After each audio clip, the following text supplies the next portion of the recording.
and they worshipped the dragon who gave power to the beast. They worshipped the dragon.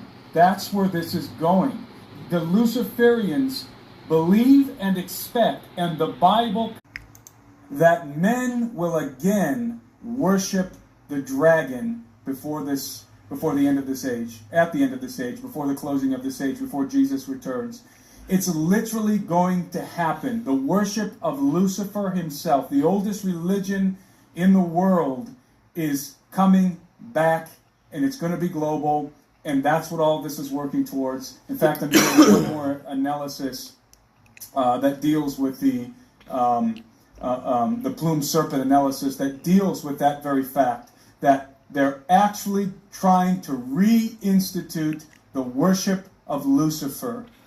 And people say, well, how could that happen? How in the world can you get, it's one thing to talk about ecumenism or ecumenicalism. It's one thing to talk about interfaith religions. But come on, the worship of Lucifer, the blatant exoteric worship of Lucifer, in other words, out in the open where people are worshiping the dragon, how's that going to happen? Who would do that? Why would anybody do that? That's impossible. No, it's not. Because people forget, or they just don't realize, that part of the plan, part of the Luciferian plan, part of the devil's plan, is to absolutely bring this planet to such a state of darkness and chaos where people are clamoring for peace and safety.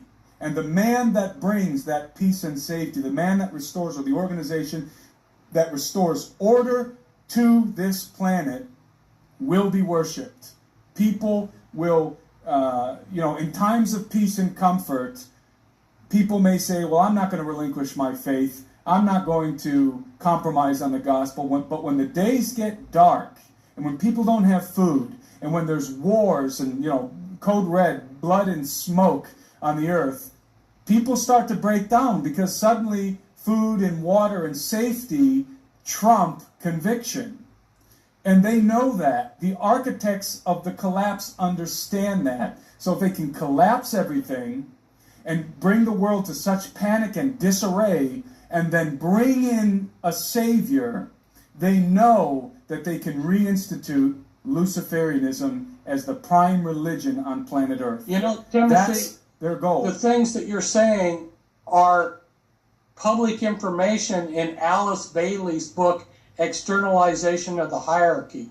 Alice Bailey was in women's branch of Freemasonry. She was Illuminati. She was a theosophist.